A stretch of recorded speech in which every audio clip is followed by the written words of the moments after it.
I'm Laura Vitale, and on this episode of Laura in the Kitchen, I want to share with you my recipe for pumpkin cookies. These are just soft, chewy, delicious pumpkin cookies we all know and love, and then we're going to top them with a brown butter glaze that just takes these from good to incredibly good. And anytime I make these and I don't make the glaze, my husband thinks it's like something seriously wrong with the world because it really kind of complements the cookie so well. I'm getting way ahead of myself. Let me show you the ingredients I'll need for the cookies. All-purpose flour, pumpkin pie spice, baking soda, baking powder, salt, brown sugar, granulated sugar. This is some pure pumpkin puree, an egg, unsalted butter, room temperature, vanilla extract. Those are your ingredients to make the actual cookie, and then I'll show you the glaze in just a little bit, which is pretty basic, but it's divine. Okay, in my standing mixer fitted with a pedal attachment, I'm going to add my sugars. You see that? Did you hear that? I almost said sugar, but then I realized it was too kind in there. And then my butter. Now it's crucial that your butter is at room temperature, and I get this question asked all the time.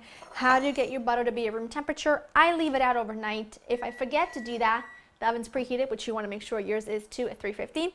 If I forget to do mine overnight, I just pop it in the microwave at 10-second intervals just to make sure it doesn't get melted, and then just keep doing it until it's nice and soft. Cream these three together really well, and make sure in the meantime you get some parchment paper and line your cookie sheets or your baking sheets to get them ready. I'm just going to keep an eye on this, and I'll show you the next step when we're ready. That's good enough. I'm going to just scrape my paddle attachment in the bottom of my bowl. Doesn't have to be perfectly combined, it'd be all right. All right, I'm going to add in my egg, pumpkin puree. Now you want to make sure if you're using canned pumpkin, you're using the pure pumpkin puree. You're not using pumpkin pie filling because that's got sugar in it. It's got a bunch of different stuff in it. You don't want that. You always want to buy the pure pumpkin stuff and add your own spices and sugar.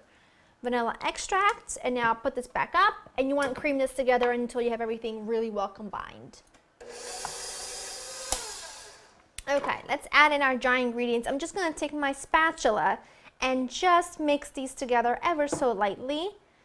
And then I'm going to put the dry ingredients into my wet, and then just mix this together until everything is well combined. You don't want to overmix it because at this point you can activate the gluten in the flour, and then they'll come out like hockey pucks instead of a really nice soft and chewy cookie. So just incorporate the dry ingredients, and then you will be done.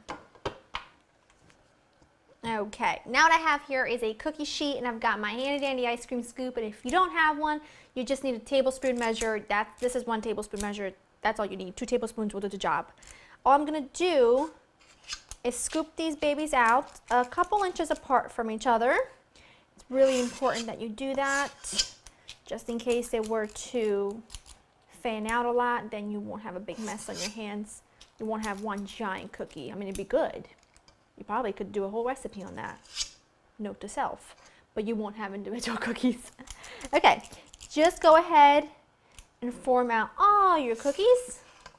Once you've scooped out all your cookies, what you're going to do is you're going to take your fingers, dip them in some water, and then just flatten these out ever so lightly with the tips of your finger, just because these don't have a lot of egg in them, and this is definitely going to help them spread out a little tiny bit. They're not going to be, not too much, but it'll be perfect. Okay, I'm going to continue to just finish these up. I already have 1 tray back there that are done.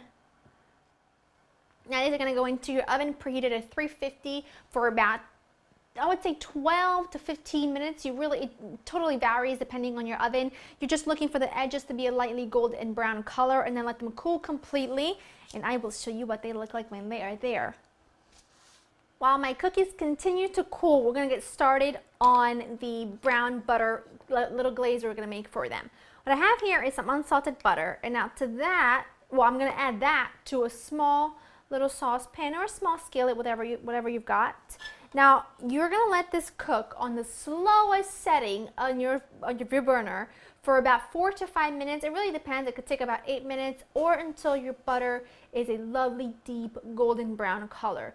Keep an eye on it because this can go from a golden brown to burnt in seconds. So you want to make sure it's in a low setting, and you just stay right here and keep your eye on that the whole time, making sure it gets that sort of nutty golden brown color. This is looking perfect. It took me about 5 minutes. Now what I'm gonna do is I'm just gonna use a spoon and scoop out all of that solid pieces, the little foam that foams at the very top. And then I'm going to pour most of this in here, leaving behind, and which I'll show you, that. I don't want that. So that's going to give you such, I'm actually going to switch to a spatula, nutty, delicious flavor that you wouldn't believe how well it complements those delicious cookies. So now I'm going to add in a little bit of milk. You'll need just a few tablespoons, but as always, you want to start with a little bit and work your way from there. Otherwise, you could add too much at once and then you'll have a mess. This should really be something in between a glaze and a frosting.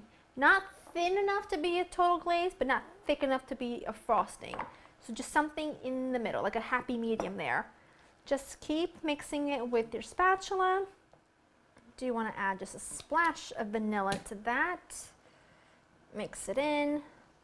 Oh, this is going to be so good. Okay, what I have here is just a resealable bag, like a Ziploc bag. If you have a piping bag, by all means use that. I just have it stuffed into a cup there because I'm going to snip one of the corners. Pour my glaze right in there. Oh, this is going to be so good. So delicious.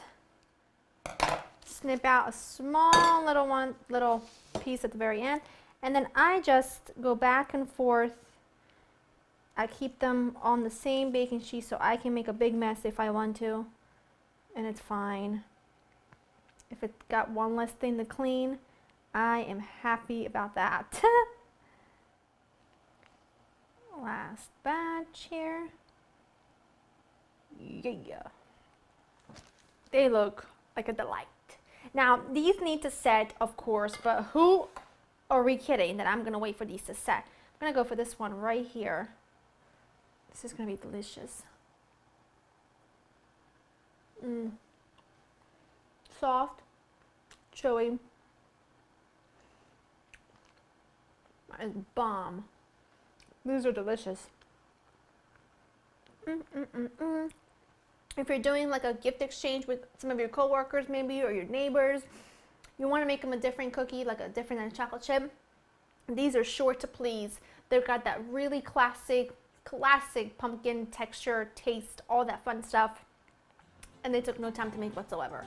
Go to laurainthekitchen.com to get this recipe. I hope you enjoy spending time with me. I will see you next time. Bye-bye.